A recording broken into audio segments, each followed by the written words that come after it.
This podcast is brought to you by Podcast Nation.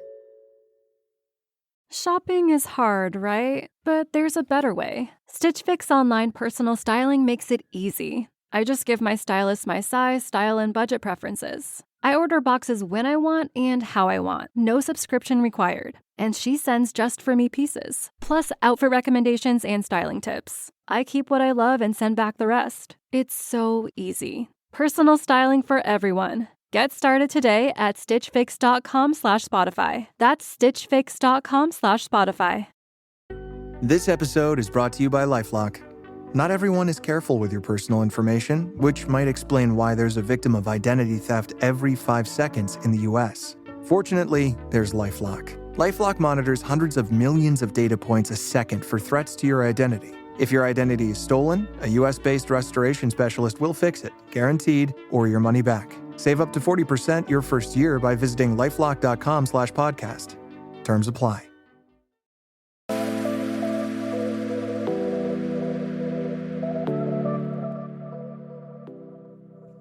Welcome to Nirvana Sisters, where we discuss all things health and well-being to help you achieve your highest state, your nirvana. Hi, I'm Amy Sherman, a marketing exec with a passion for wellness and beauty. Hi, I'm Katie Chandler, a former fit model that has a passion for health and fitness. We are sisters-in-law who share the same love for well-being, ready to sift through all the self-care noise and bring you a splash of what we think is fun. So let's get started.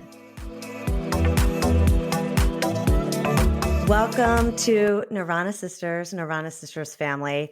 I'm beyond excited to introduce our guest today, Brittany Driscoll, who I have been a fan of for a bazillion years. She probably thinks I'm a crazy person because I stalked her on Instagram, but I've been following her and Allie Webb and their whole crew for years, and just they're super inspiring to me. So I'm just super pumped to have her on the show today. So Brittany Driscoll, if you don't know the fabulosity that she is the co-founder and CEO of Squeeze Massage. She's the co-founder and CEO of the Feel Good Company. She is the co-founder and chairwoman of OK Humans. And she has a podcast, Girlfriends in Business, which we've been listening to and loving. And she's championing, can't say that word, the hashtag Feel Good Revolution. And she is an incredible entrepreneur, formerly head of marketing at Drybar. So that's just a resume that's insane. And all of these things coming out of my mouth, I'm like, we're just so thankful to have you on the show. So thank you for joining us on Nirvana Sisters today, Britt. Thank you. That was such a nice introduction. I really appreciate it. And I'm so happy to be here as well. Yes, we're beyond thrilled. So thank you again. We are going to start today with our weekly Nirvana. For those listening who are new to us, we usually do something at the top of the show, which is basically something that brought us joy this week, something that gave us a little smile, big or small. And it's just a way that we like to start out the show. So I can start, and mine will be pretty obvious because my Nirvana this week is actually today, recording this show with you, Britt, and being able to spend a little time with you on this Sunday morning. I've admired you for a really long time. So it's just really exciting for me to be able to connect with you and connect with us and our Nirvana Sisters family. So that's my Nirvana for this week. What about you, Katie? Well, first off, hi, Brittany, and thank you so much for being here. We're super excited, but I'm definitely going to echo what Amy said. But my Nirvana as well, in addition to right now, yesterday, for the first time, and I don't know, maybe ever, I fully went offline and put all the devices and the phone and the iPads and everything away and completely detached for almost the entire day because, like I've said earlier, I'm on a house hunt and it's making me insane. And if there's a device where I can look at the market, I'm going to do it and not be present. And I'm going to be obsessing and looking at a million houses. So I just said, it's enough. It's enough. So we took the kids out. We went to a park. We went to a restaurant. I didn't have my phone. I was so calm and peaceful for the first time in like a month since all this, house shenanigans began. It was very nice. And it was just kind of a reset. It was great. But what about you, Brittany? I'm excited to hear yours. Well, thank you. Both of you are so, so kind. And that's amazing. I feel like we all need to do more unplugging regularly. But my Nirvana from this week is, or has been, getting out in to restaurants, dancing. I have friends in town this weekend. My husband and I had a date night earlier this week, and I live in Nashville, and the city is fully back to full capacity, and it just feels like, oh my gosh, this is what life is like, and yay! Oh, finally, yeah. Yeah, it's really been amazing. Nice. That's great. Well, let's jump right into our quick fire questions so we can get to know you a little bit. Will you first tell us a bit about your background and how you got to where you are today? I know we just kind of said a lot of what you're doing, but give us a little insight.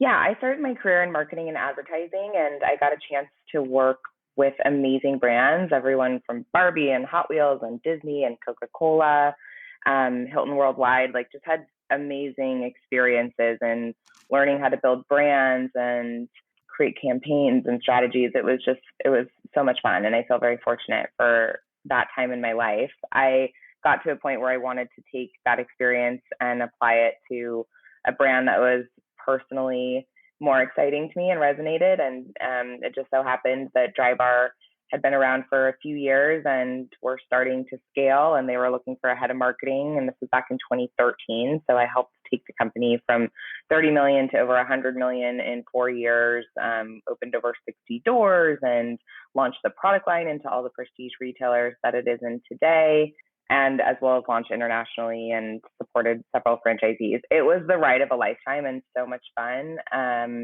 Really, it was just one of those kind of magical experiences through and through.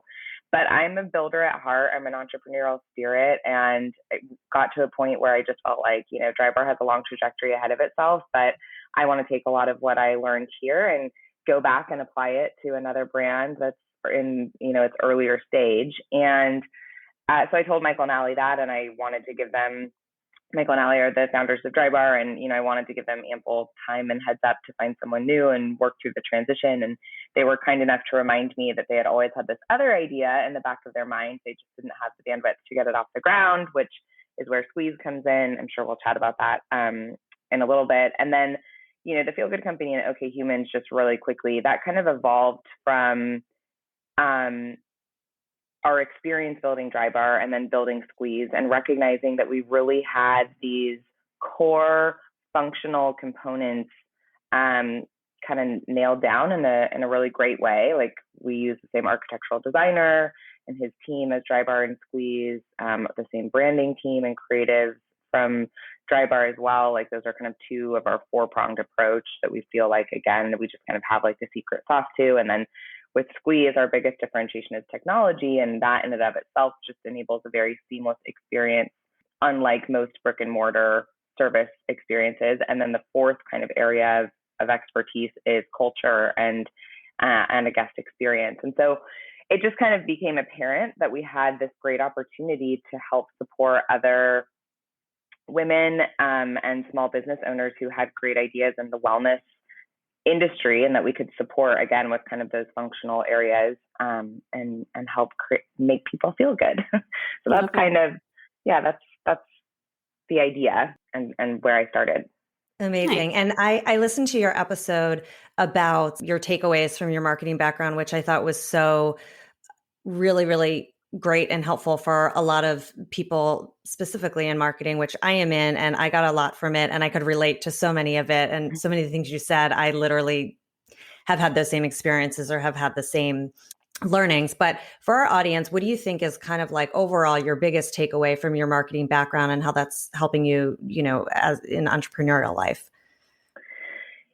I always used to say at Drybar that I wanted to work myself out of a job, meaning I don't think that a brand and or a product should be doing the marketing for you. I think your product and your experience should just be so good that customers naturally want to like shout from the rooftops how wonderful XYZ is. So I really think, that it comes, and because you trust people that more than you trust a brand. And so I think that for me, that was certainly once I got to Drybar, like the big aha of like, wow, if you can create a meaningful experience and all these surprise and delight moments that just make people truly feel something, an emotional response, That's how you win. That's the strongest form of marketing that you can ever create.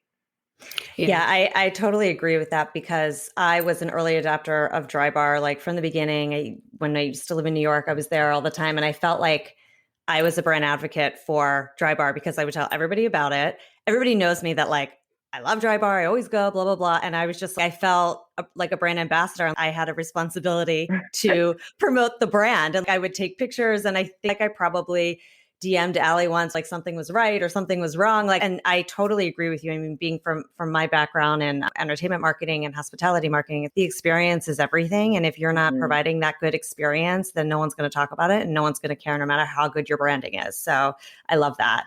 Quickly, just rounding out some of our quick fire. How did you meet Allie to become VP of marketing at Drybar?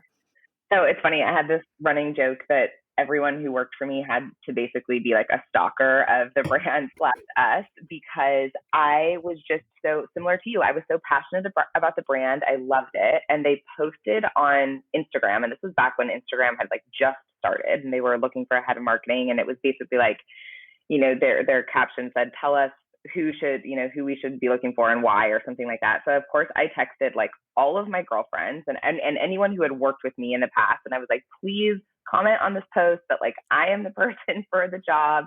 And then in addition to that, I just scoured my network and I was like, does anyone know anyone at Drybar? Because all I need is to make sure that they see my resume and my cover letter. And I just know that this is meant to be and that I'm their girl. I just need to make sure that they see me. And so I did. I scoured, and finally one of my really good friends, her cousin lived with one of the coordinators at Drybar. And like she just made sure that my resume got to the top of the pile. And then once I met with everyone, Michael and Allie and Cam, it was definitely like just immediate connection. We kind of spoke the same language.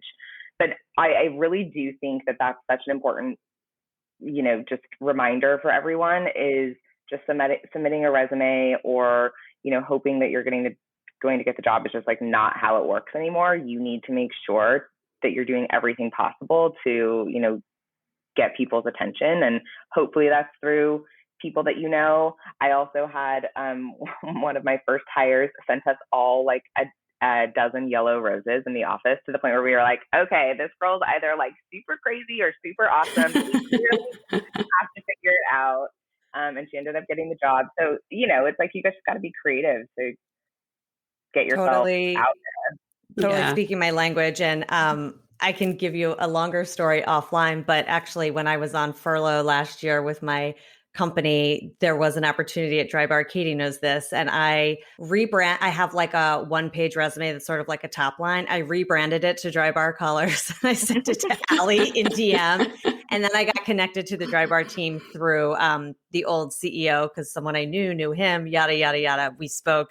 I'm not moving to California, et cetera, et cetera. Lots of stories behind that. But I feel you because I'm the same way. And I do think it's very important to be creative when you're looking for a new job. So that's awesome to hear. Well, and also Brittany, as I've heard you say, you don't get what you don't ask for, right? So you got to 100%. Go out there and do it. It's like, right. And it's like the worst thing that could have happened was, no one knew anyone or I didn't get the job, but I would have kicked myself for not trying all the avenues possible. Absolutely. Yeah. So tell us for the audience, the squeeze massage concept is brilliant. I love the culture. It's so playful. Like you said, little moments of delight and everything. It's really exciting. So can you tell the audience what it is? And when hopefully we'll be seeing a lot of them everywhere, maybe? Oh man, I hope so. So squeeze. So let's see, when we looked at the massage landscape, we realized like there was a hole in the middle. And this was kind of the same way with Drybar too. Before Drybar, it was low-end discount salons or high-end chains, similar with massage. There's the low-end discount massage places which offer affordable pricing, but lack a lot from a consumer experience standpoint. And then on the flip side, there's high-end hotels and spas, which are lovely, but just unattainable for a regular experience. And we were such avid massage goers, Michael in particular, actually, Allie's brother. This was really, truly his brainchild because he was like, I don't want to pay, even though he could afford the, higher end experience. He was like, it's just crazy to be doing that on a weekly or monthly basis, which is how often he liked to get massages. And so he, his only other option were the lower end discount chains, which he was a member of, one of them. And he was just like, the massage itself is good, but everything else about the experience is so unrelaxing. Like I want to bang my head against the wall. Like I'm having to call different locations and figure out if they have availability. He like made notes on his BlackBerry of like which therapist he liked and which ones he didn't. And, he had to always like remind them what his preferences were. And then when the relaxing massage was over, he would have to go stand in line and, deal with like his benefits being transferred from one location to the next. And right. someone It's like asked a walk about of shame. Well, and then, Kill.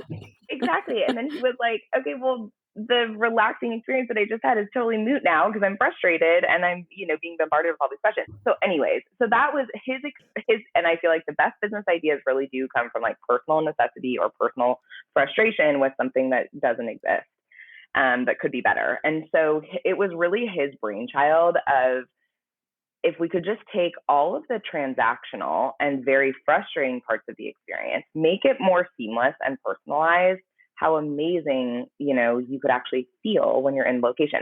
So for us, like I said, we use the same architect as Drybar. We use the same creative team. So thank you, Katie, to your point just about it's a really fun brand. It's a beautiful brand. It's a great experience, but the technology side is our biggest differentiation. And what we've done is we've built an end-to-end platform that enables our guests to book, set all their personalized preferences, everything from areas of the body you want focused on, what you want avoided, if you want more or less pressure, if you like oil or lotion, would you like your table heated? All of that information is saved to your profile and shared with your therapist prior to even walking in the door. So again, immediately we've allowed you to tell us everything that you want to tell us. Oh, plus there's a notes section. So, how awkward is it to like look someone in the eye and be like, please don't talk to me this whole time. Right. But, it's very easy for people to say, I would just prefer to, have a quiet session. Like I don't want to chit chat. Like you can add those types of details into the notes section. So in any case, your therapist reviews all of it prior to you walking in.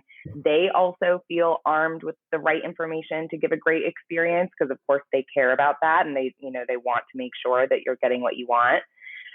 Carrying that personalization through when you get into the location itself, you can select from different aromatherapies. We have like a really fun interactive experience in our lounge that you get to smell the different scents and then let the therapist know which one you would like. We have a beautiful lounge with, in pre-COVID times and hopefully not too far in our distant future, we've got spa water and tea and almonds and just like a lovely relaxing experience. And then when you get into we call our massage room suites, when you get into your suite, you can adjust the lighting. So like the dimness of the room, you can select from 6 different playlists. So we have everything from like piano to Zen to reggae. We do a holiday playlist seasonally. We've got like an iPhone charger, or I should say a phone charger, built into the guest area. There's hooks for your coat or your jacket. We have hair ties, mints. Like it's all very, very personalized and catered, meant to be again convenient but truly relaxing. The other component that we have in the suite is there's actually a ready button on every massage table. So you as the guest let the therapist know, yes, when you're ready to enter, which is actually a favorite feature of our therapists because they're all like, thank you. Right. They don't have to do the knock like the awkward. Exactly. Yeah. The awkward knock. And then post-massage, it's like Uber and Postmates. You rate and tip on your phone. You can favorite a therapist. You can easily rebook with them, but you do it at your leisure. So we like to say our guests walk in and float out. It is a truly relaxing experience. And then all of the in-suite or in-shop selections that you made on your first time, your therapist will actually note it in your profile. So the next time you come in, like the room will be set to your liking, et cetera, et cetera. So it really is a fantastic experience objectively. Clearly, I'm also. Yeah. It sounds amazing. The stalker that I am of you and Allie and everything that you do. When it first came out, I was like, I read like one sentence. I'm like, this is freaking genius because this is exactly what everyone needs because everyone has those same concerns. And so in that vein, how fast is it going to grow? Like, when can we go? I need to go immediately. And I know there's only one in LA. So like, tell us the growth plan. Yes. Well, so the other thing that was really interesting just about creating Squeeze, which by the way, going back to my like I think I'm going to take all my learnings from Drybar and apply it to another brand, was like, I was thinking I would just go to a brand similar to Drybar, like had been around for a few years, needed to start scaling. I wasn't anticipating starting from something from scratch, which has been such an amazing experience. But as part of, the excitement as we were going was, oh, this will be such an amazing, at first we weren't sure if we were going to grow corporate owned locations, which is a very operationally driven system, or if we were going to franchise, which is more of a sales and marketing system. You're partnering with great operators. But the more we started to just build everything out, I was like, we have to franchise this, because this is my first entrepreneurial experience. I love the idea of giving people the opportunity to have that same experience in their own community, and and also just creating a community of like-minded business operators, et cetera. So we are planning on scaling through franchising. Obviously, the past 14 plus months has thrown a little wrench in our, scaling plans, but we are fully back in it. We're talking to so many great people across the country. I'm hoping that we can grow and scale as quickly as possible. But for us, so much of the success of being able to have hopefully 300 plus locations a few years from now really rests in the first 10 to 20 franchisees that we bring on board. So we're being super selective about the quality of partners out the gate, just to ensure that what we've created in Studio City can be maintained. So hopefully more to share soon. But we're excited about the conversations that we're having now. That's great. That's super exciting. Well, congratulations on the Feel Good Company. It's so genius, and it just makes you feel good when you think about exactly what it is. So can you tell us a little bit more about it, and how did it start, and how did the idea come up and everything? Yeah. So at Drybar, we always used to say we weren't selling blowouts. We were selling happiness and confidence that came with a blowout. And when you look good, you feel good. And when you feel good, you can do anything. And then as we started building Squeeze, we talked about it as a feel-good company. Obviously, massage makes you feel good. But as I started to create our values and really think about our purpose and our mission and what we really wanted to stand for, I wanted to create an experience and a brand that really did stand for more than just massage. And if we could somehow carry through that feel-good feeling in not only every interaction with the brand, but also, and by brand, I mean, how you feel when you open an email, how you feel when you look at our Instagram, also how, if you're dealing with our guest services team, how you feel they're treating you, to the way the maitre d' welcomes you, et cetera. But also I felt so strongly that I wanted to have a tie to the community and society beyond our four walls. And so we started to think about, okay, well, if we could partner with a philanthropic organization out the gate, what organizations make people feel good? Obviously, all philanthropies are trying to do good, but we were trying to think about the right tie for massage and everything that we were doing. And so anyways, we all love dogs. I mean, I feel like puppies and kids, how do you not love either? So we were like, well, do dogs and massage make sense? And then all of a sudden I was like, oh, well, service dogs. Service dogs are amazing contributors to society, and they make their, human partner feel good. So I literally just Google searched service dog organizations, having really no idea what everything was involved and consisted in those types of organizations. And I just cold called the first one that popped up, which is Canine Companions. And the woman that I spoke to, I told her my whole story, and that I wanted to contribute, financially for every service that we performed to help their organization. And she was like, oh my goodness, Brittany. She was like, I have chills right now. She goes, when we teach our dogs, they teach the dogs 40 different commands and whatnot. And she was like, when we teach them for little kids, we actually teach the dogs, if a child or someone is having a panic attack or needs comfort, they actually teach the dogs to climb on top of them and give them little squeezes. And I was like, wow. Oh my gosh, that was just I mean, literally cold called. And we had this moment of this seems like this is going to be a beautiful thing. So Squeeze partners with Canine Companions, and for every membership that we sell, we're helping to provide a day of canine support for a person, child, or veteran with a disability. And my point in that long story is that I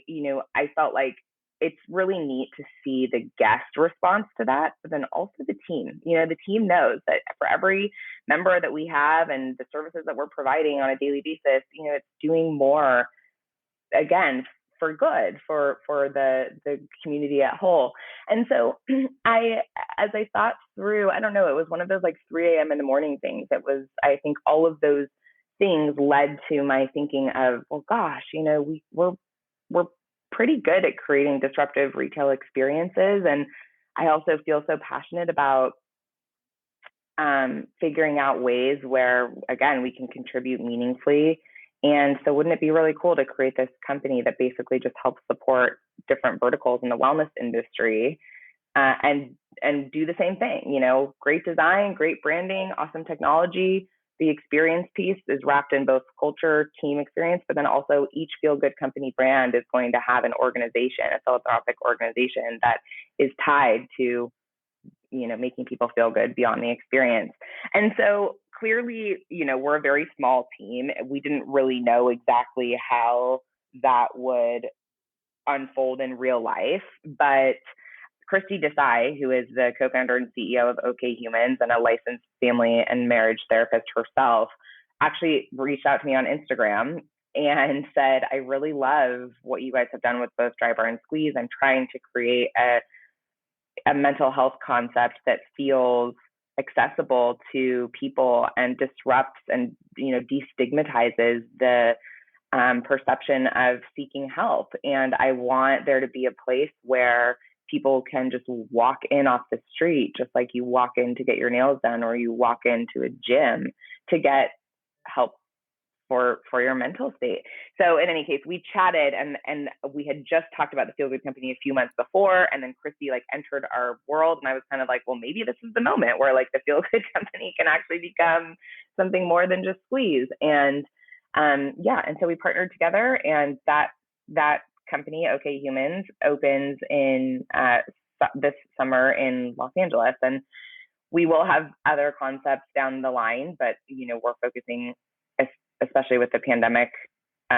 All of this was decided pre-pandemic, so now that we're had the last year that we did, we're wanting to obviously get these two businesses up and running and scaling. But that was a very long-winded way of telling you how the Feel Good Company came. No, it's amazing. It's so, it's so honorable and so impressive at the same time. OK Humans really hits home for me because I think everybody should be in therapy. Why shouldn't you be for just 100%. Personal growth or anything? But when I moved here back from New York, when I moved to the Cincinnati area, I couldn't get a therapist to save my life. It wasn't dire. That was probably not the right statement to say that, but I just couldn't find therapy because 100%. It's hard. It's it's a flooded market. There's not enough doctors around. It was literally for a new patient to come in, it would be 4 months out. Right. And then you see this person and you don't know if it's going to be a good match. It's tough. It's just not accessible. It's very difficult. Exactly. Right. And it's where do you go to even find a therapist? This was the thing that we talked with Christy about for a long time as we were, chatting through how we could support her. And it's true. It's you either ask a friend or you go through your insurance provider, but that has, a lot of challenges in and of itself. And so, yes, that was the idea. It was okay, can we just create this reputable brand and somewhere where people can know to go to get, great support and help. And so that is one of the many reasons that we started it. And then to your point, just about a good match and figuring out who you want to connect with or seek help from, our app and website experience, similarly to Squeeze, you'll be able to see all of our therapists, you'll be able to read their bios. Our OK Humans therapists are actually going to do videos on their bios, so you get a sense of their personality and how they approach things, which makes a big difference. And then part of the app experience too is notes and ways to help you through in the in between times of going to therapy. And there's all sorts of things that we have in mind and just creating, a better way to experience it. But your experience is one of the many reasons why we're starting it, because it's true. It's like, how do you find someone and how do you know that they're going to be a good match? Yeah. Right. Yeah. So you'll have your first location in LA, but will that app be global? Like, could someone access it without having the location? So, the Feel Good company is really designed in creating disruptive in-person experiences. So, and not to say that therapy cannot be incredibly helpful virtually, but we just believe that the opportunity for the in-person experience is greater if you can have that. And so our focus at first is to have in-person experiences in the LA area.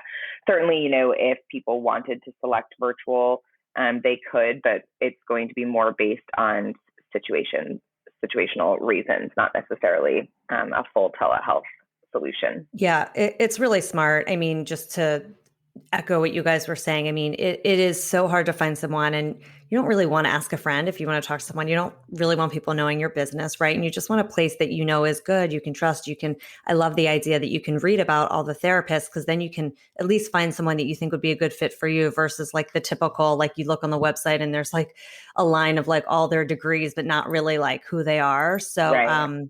I think that's genius and will be so successful. So congrats on that. Will you be scaling similarly to Squeeze Massage? Will it be a It should franchise? just be attached. Like it's like a 1-2 punch. Right. I know, right? You get your therapy, yeah, exactly. your massage. That's our hope for sure. Right now we're focused on really proving out the model and getting the flagship right and the concept up and running. But yes, the hope is definitely that we're scaling similarly. Nice. Awesome. Being that you've been doing all of these entrepreneurial roles and transitioning into that from more corporate life, I would say Drybar probably wasn't as corporate as some of your previous roles, but I personally straddle both. I have a full-time executive role in marketing, and Katie and I started this podcast out of pure passion and to make well-being and self-care accessible, to your point, disrupting the typical, right? You see all these like wellness people and it just feels very unattainable and not real. And Katie and I always used to talk about, and Katie and I used to have these conversations all about self-care and wellness all the time. And we're like, we should just talk about this because other people can relate to us, and it's not some influencer out there like talking about something that feels unattainable. So anyway, long story short, I just I have a hard time, we were sort of talking about it offline before, straddling both, because I'm in sort of this corporate marketing landscape. I have my podcast and I feel very entrepreneurial and so passionate about it, and have 1,000 billion ideas that Katie and I talk about all day long, every day, 24/7. Plus I have this other role. And so I'm all over the place, and just would love to hear about the transition into entrepreneurial life, because at heart, I definitely am an entrepreneur, and how you sort of straddle both and how you transitioned and what that looks like for you, and any tips you have too. Yeah. It's really interesting. The shift from a corporate career to entrepreneurialism is insane. You don't know just everything that you're about to get hit with, really. It's amazing. I always say that it's like overwhelming, exhausting, but mostly liberating. Like it really does have just like this shift of you controlling your own destiny and your future, and like creating things the way that you want to create them. So it's really amazing. But I would say that it's really important to be thoughtful around what you really want to do, and to ensure that you're willing to do it even when it's really hard and it sucks, because it does. Like there is so much about building something that is, it is a roller coaster ride. It is the most intense and insane roller coaster ride you will ever be on. And there is no amount of like preparation that you can have for what that experience is going to be. So you have to make sure that you are ready to sit in, I just posted that a day in the life of an entrepreneur graph, which is like, you have to be willing to sit in the valleys as much as you are excited to experience the peaks. And it is consistent up and down all day long, like every single day. There's no like status quo. So I guess one of the things that I did actually when Michael and Allie told me about Squeeze, I actually took a few months and I said, let me explore what my other options are, because I know that, there's going to be great opportunities out there.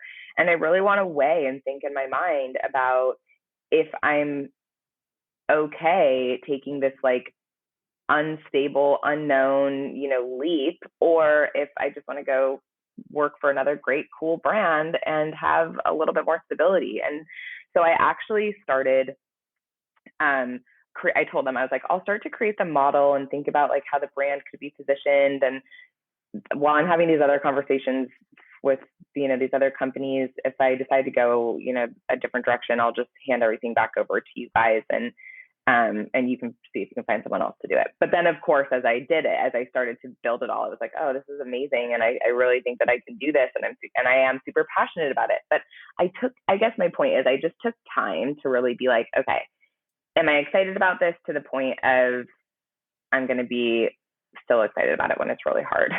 And I am, but it is hard. So I don't feel like I have anything in totally inspiring and or reassuring to say there, other than just to like, if you can take the time to like start to develop whatever idea you have, and just like really make sure that you're committed to seeing it through when it's hard. Yeah. And I think we can relate to it a little bit too, because both of our husbands are entrepreneurs. My husband's an entrepreneur for 20 years. So I have experienced all of the roller coaster. He's never off. Same with Katie, right? It's just, it is what it is. But it's so rewarding too. I mean, Katie and I, to have our own business that we're starting, obviously with the podcast first, is like so empowering, because being able, like I always say to Katie, like pressing the button to go live, or coming up with a piece of creative that I don't have to get, like 20 stakeholders to approve, is so nice. So it's such a nice juxtaposition for me. And I think for Katie, it's given her so much creativity to the point where she's having like these moments in the shower of, oh my God, we have to do this. And like, so I've been a stay-at-home mom for a few years. So it's like, but prior to that, she was definitely a hustler. And I saw it as soon as we started this. All of a sudden she's like, so I think Katie and I talked about, we're like, we just need a planning session to come up with our plan and our roadmap, and like a really focused journey with the ups and the downs, while handling mom life, wife life, corporate life, all of that. But I think passion, and I think we all can relate to this just from hearing you speak, Brittany, passion is the core of everything for me. And I think for Katie too, like every job that I've had has always been about something that I'm passionate about. When I first started in the business, I was in movie marketing and films, which I love. And I was like, I would never do this for, I don't know, whatever brand that seems boring to me. It just doesn't resonate, and I won't be passionate about it, and I won't be able to market it. Whereas some people just like don't care and can market anything. Yes, I probably could too. But if I'm not passionate about it, I'm not into it. And I think Katie and I are the same in that we go so deep, and we're all in, that we have to be passionate and fueled by it. Yeah. So. The other thing that I thought of that as you were talking that I feel like is a good thing for people to know is, man, you have to have a really thick skin. Like all of a sudden you're going from, especially if you're going from a corporate career where you're definitely used to dealing with tough personalities and difficult situations, but building something of your own is very personal. And so all of a sudden the conversations that you're used to having, or the decisions that you're used to making, like you see it through a different lens, and it can just be like harder than, or everything just feels more personal. And so I think that's the other thing too, is like figuring out what that balance is and how to still feel as passionate as you do, but not let it, get to you like emotionally. And it does. I mean, that's the other thing, is like, it's tricky waters to navigate. I always say when you start something, it's like everything that you're terrible at becomes so apparent so quickly, because you're the only one with a small team having to do everything. And that's another thing, just like the humility side of it that you have to have, of like, oh wow, I am not good at this and I need help doing this. Or it's just it's a wild ride. Yeah, I was going to say too, even taking a step back, Katie and I sometimes have conversations like just in terms of marketing our podcast. I mean, I've been in marketing forever, and sometimes you like forget when it's your own thing. You're like, oh, wait, here's what I would normally do. Why aren't I thinking of that? Because you're so in it that you can't Yes, take a step back. But that's really good advice about the personal piece, because I think we get feedback from people and you just sort of have to like be like, okay, and just keep moving and not get bogged down by it. Yeah. When it's your baby, that's when you got to remember not to. Exactly. Yeah. That is. It takes a few sucker punches to figure that out, though. At the same time, though, I'm also learning, like getting criticism from my husband, who is a brilliant entrepreneur. Sometimes I'm like, no, you don't know what I'm doing. And I mean, you have to still listen and take that constructive criticism and everything. But the thick skin part, you're right. Like I need to, instead of being like so offended by his suggestions, Right. I need to just take it with an open ear and apply it happily or not, but I don't need to, jump down his throat either for it. 100%. Absolutely. That's great. So what have been some of your biggest hurdles and what have been some of your biggest achievements? I mean, you seem to have had many achievements. What have, as an entrepreneur, what have been some of the biggest hurdles?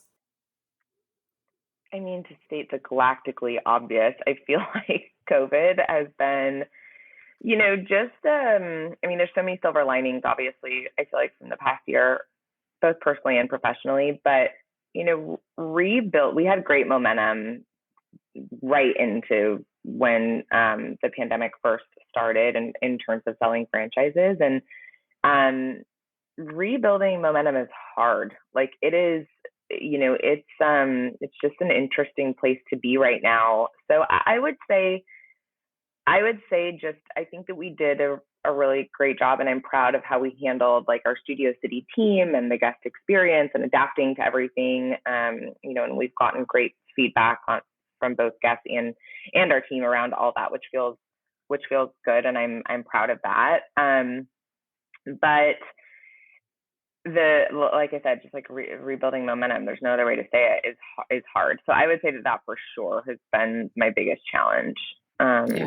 Yeah, totally makes sense. Yeah, it is hard to cut that momentum. I can imagine that now you're basically having to rebuild and get the excitement going. So but it's also like, I would imagine to just kind of fun to rebuild and rethink through like, oh, maybe before we would have done this, but now knowing this and I've learned this, that you can sort of apply it. So it is, it's reinvigorating for sure. And I love a good challenge, but it's definitely a challenge. It's tough. Yeah, absolutely. So speaking of the pod, welcome to the podcast community, Britt. You just launched Girlfriends in Business, and we've listened to every episode. We love it. It's so helpful to us, and I'm sure a million other entrepreneurs and women out there. So how's it going? I mean, it is so fun. I love it. I mean, it is, I'm sure you guys feel the same way. It's like, it's neat to connect with people that you admire or that you've kind of watched from afar and have real conversations with them and realize we are truly all going through the same thing. Like we're in it together.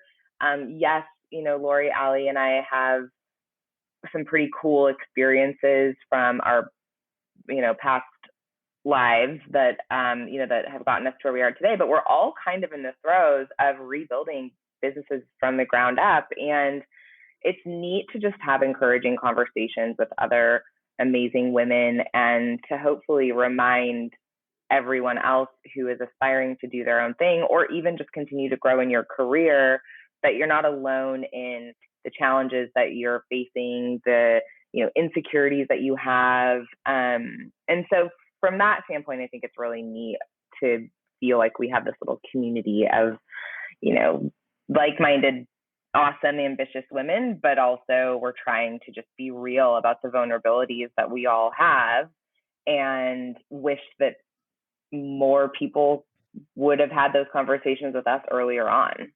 So that's really the intention of it. And it's been amazing. It's been so rewarding and really fun and insightful as well, to your point. Like you kind of learn something from every guest that you talk to and conversations that you get to have. So yeah, it's been really great. Yeah. And I love that what you were just saying, that it is relatable, because yes, I think if you had that advice earlier in your career, earlier in something, you see all of these people, whether it's presenting on stage and you're like, oh, they have it all, it is, you do want the realness. And that's why I think I started following Allie and you years ago, because like you guys are really, not to lump you together, but people like you, right, are very real and talk about things that are going on in your life. And I think it's Yeah. really important and it's authentic, because there's so much fluff and there's so much, you know, out there that's just showing one side of the picture. I think being vulnerable and to be able to talk about everything is so relatable. And that's what Katie and I try to do with this podcast too, is just like, here's the good stuff, here's the bad stuff. Let's just talk about it and be real, instead of trying to be this person that like everybody thinks you should look like or be like or whatever. So I really appreciate you guys putting out the show, and it's definitely helped us and inspired us and given us, I think, a lot of confidence. Oh, that's amazing to hear. Thank you. Yeah, I mean, social media is such an interesting thing, right? Like, I think in a lot of ways it's detrimental and like kind of like a mind warp. But also, I think it's provided a platform for, for like a little bit of authenticity and genuineness. And it's neat to see more and more women like yourselves similarly who are willing to talk about things as they're building. Like, it's one thing to have made it, quote unquote, and then be like, oh, well, let me tell you about all the hardship and all the stuff that actually happened to get there. It's totally different to not know whether or not you're actually going to, quote unquote, make it, and still be real about the process. And I think that is, those are the types of people that I also enjoy following along with or, having conversations with, is like the ones who are willing to actually be real and honest. Yeah. Yeah. 100%. We spent a lot of time in our first season chatting with like just young entrepreneurial women for that exact reason. Like, tell us about the beginning of this journey. It's so exciting to hear about everyone's. Yeah. So what has been your favorite thing about the podcast? I guess you just said it, just like getting to learning from other people and having fun. Yeah, I think just like the connection, it feels, and maybe it feels more impactful because of the last year that we just had, and not being around people as much in events, etc. But it's really neat to just feel like the energy from collaboration and connection. Yeah, for sure. What about promoting? What have you found is the best way to promote the pod? I mean, you guys have so much clout and such a huge following, and probably don't need too much promotion, but well, Lori and Allie do. The thing that we've done, kind of similar to what I was talking about earlier on a marketing standpoint, is we encourage people to subscribe, rate, and review. And we've done that through incentivizing, like, we'll choose a handful of winners to give a gift card to every week for like the first few weeks. But again, I think with that, and also to have people share on social, like the more you're hearing, not from us, but from friends and or people who are enjoying what they're learning from, our conversations, that's going to always be the ticket. So, I think it's like finding ways to get your audience and your super fans to do the marketing for you, to be talking about the benefits that they're getting from your podcast is so much more powerful. So moving into kind of you more personally and your morning routine, I know that I've heard you several times talk about your routine, and we talk about all of those sorts of things on the show a lot, like how to make sure that you're balanced going into the day. So talk to us about your morning routine and kind of how you started that. Yeah. Well, first of all, I definitely want to say that I am not as consistent as I want to be. Like, I think that's another thing too that's just important to acknowledge, is like, yes, there are definitely all of these great habits that we all have and we pick on the up, best day, right? Exactly. But I think it's important to remember that, like, I always think in my head when I see things like that, I'm like, oh my gosh, they're probably perfect and do that like every single day or all the time. And it's like, no, it's not the case.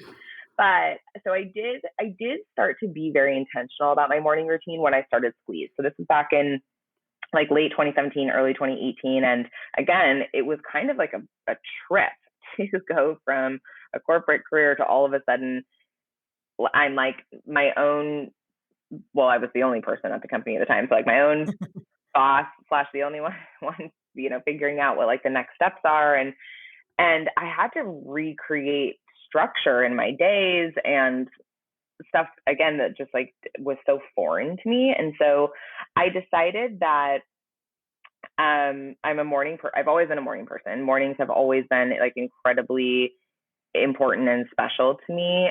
I love the potential of like what the day holds in the morning and all of the opportunity that lies ahead. And so I started a gratitude practice first. That was the first addition that I made to my morning routine. And what that did for me, and what I do is I write down 5 things that I'm grateful for every single morning, with the caveat of it's really not every single morning, but every morning I try and write, 5 things that I'm grateful for. And what that has done to my mind is it's like you retrain your brain all of a sudden to start to look for the good and to look for the little moments of like joy that come into your day. We all have them.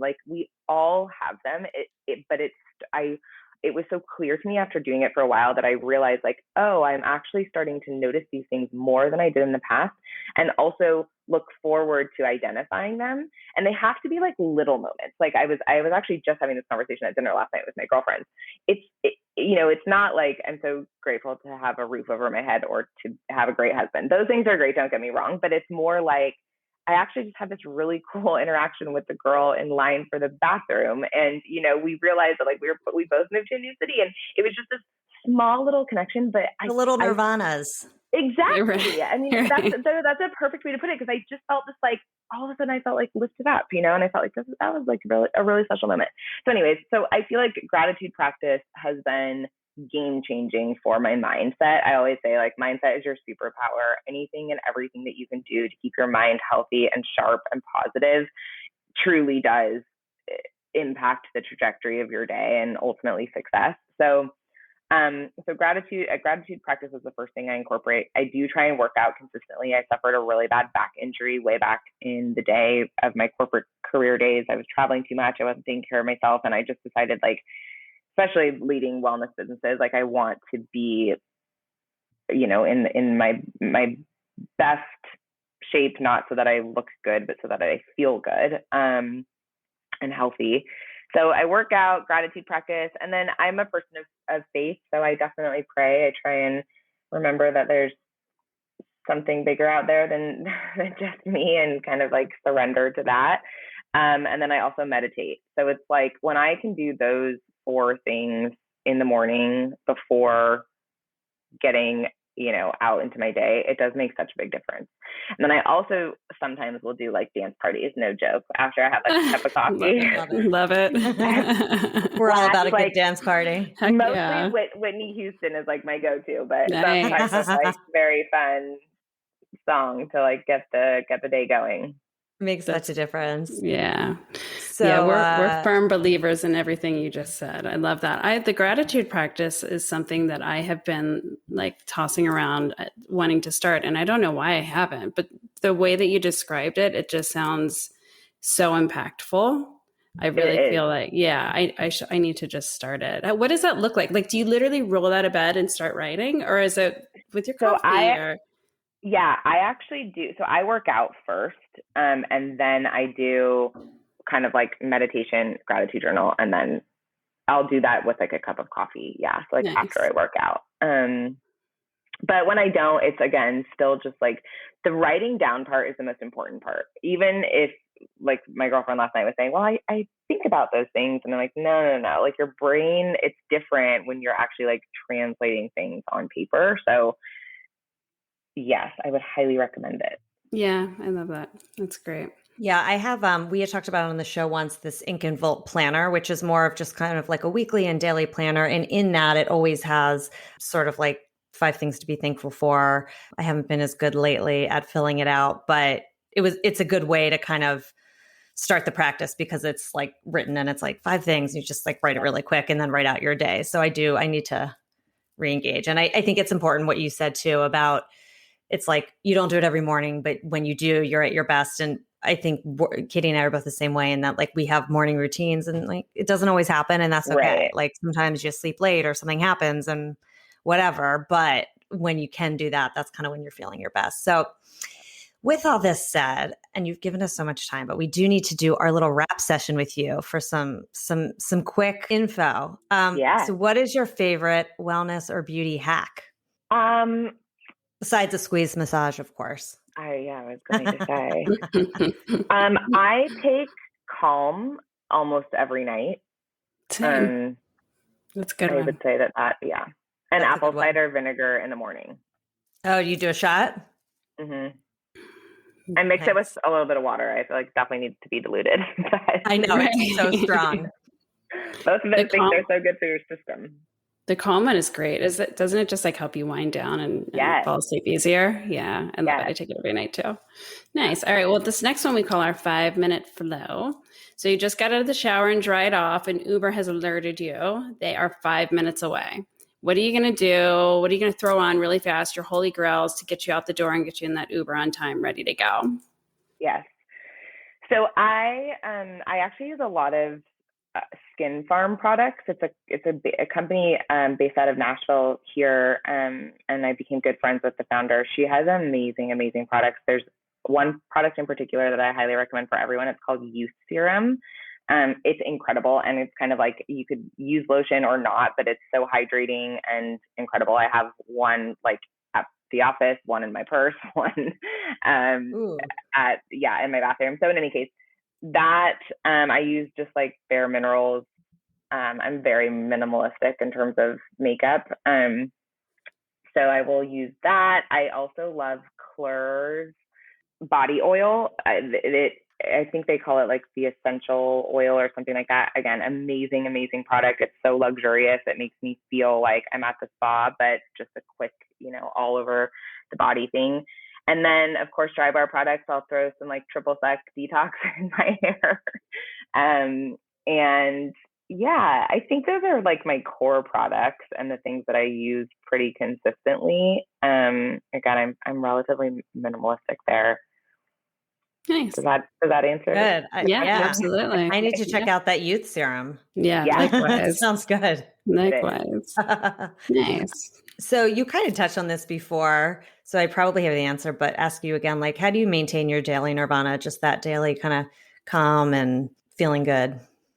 Yeah. I'll just go back to the morning routine. I think that if I'm remembering things to be grateful for, taking a beat, breathing exercises too, I think make a big difference. If you're super stressed or you just need a minute, I think that's like a powerful thing to do throughout the day. If you can just think about things that you're grateful for, it is a game changer in terms of your mindset. I totally agree. I talk to the kids about that a lot too. Instead of them saying like, I have to do this, I'm like, no, you get to do this. Like, So I try to get their mindset that way, just in the beginning of the day or when they're kind of complaining about something that's, somewhat silly. So I love that. And I love the breathing too. I'm a big breathing person. So like a 1 nostril breathing technique just to kind of calm things down is always helpful. Yes. We are going to now move into our product review. If you have time, we would love for you to stick around. Amy's got a quick one for us, and then we'll wrap with our mantra. Do you want to hang out or do you have to go? Yes, I will definitely hang. All right. Thanks. That's great. Okay. So my quick product review, I don't know if you've noticed it, but it is on me, and it is my necklace. I don't know if you can see this, Britt, but I'm wearing the disc necklace from Beckett & Quill, which I love so much. So firstly, as soon as it launched, of course, I like immediately bought, this is right up my alley. So I bought this disc necklace from Beckett & Quill, which is Meredith Quill and Allie Webb's new jewelry line, which first of all, when I got it, I got this cute little note that says, thanks so much, enjoy Allie and Meredith, which I always love a nice handwritten note. I just think it's always a nice touch. So I kept that. I have it on my inspo board behind me. So I just love this necklace. For those, you can't see me, but I'll post a picture. I actually did a reel when I first got it, like of me unpacking it, because the packaging, of course, was beautiful and just the whole experience. So I did a reel of that and put it on my feed. I just like this, $250. I bought it for myself for Valentine's Day. And it's just a fun, beautiful necklace. I love the length, and I wear it with all my other necklaces. So it's good for layering. I know they have like tons of layering necklaces too on their site. But I think it's just a great brand because yes, everyone can have more, more expensive jewelry or the cheap jewelry, but it's very, very good quality for a price that is obtainable. For $250, I bought myself a nice necklace that I wear every day. And I love it. I love it so much. I've gotten a bazillion compliments on it. So of course I've been promoting the brand as I do. And it's just a great little, I don't know, it's just a great little nirvana to my day when I put it on. I just love it. And I mix it with different necklaces. So just wanted to give a shout out to Beckett and Quill. And I love this disc necklace and everyone check it out. So that's my little product review of the week. Yeah. So thanks, Amy. That was great. I love the necklace too. I've been admiring it for a while. So Brittany, do you have a mantra for us? I do. Well, first of all, I just want to say thank you so much for having me. This has been such a lovely conversation, and I love Nirvana. I love the way that you wrap it into everything. I think it's very, very brilliant and smart, and also makes you feel something, which is, again, I think the most powerful way to connect with people. So kudos to you guys. But thank you so much. Thank you. Yes, of course. Yes. So my mantra is never let success get to your head and never let failure get to your heart. Oh, so good. Chills. Yeah, me too. That's such a good one. Oh, that's great. I love it. That is so touching because anytime you're starting out in anything, well, for me, especially failure, it's always there, right? You're always so afraid of it. So that's just a great one. I appreciate that. Yeah, of course. Thank you so much. Thank you for joining us. We appreciate it so much and have so much gratitude for you and everything that you're doing. Thank you. Thanks for listening to Nirvana Sisters. For more information on this episode, check out the show notes, please subscribe, and leave us a review. Also, find us on Instagram at Nirvana Sisters. If you loved what you just listened to or know someone that would, please share it and tag us. Tune in next week for a fresh new episode of Nirvana Sisters. We'll continue to watch out for all things wellness so you don't have to. Bye.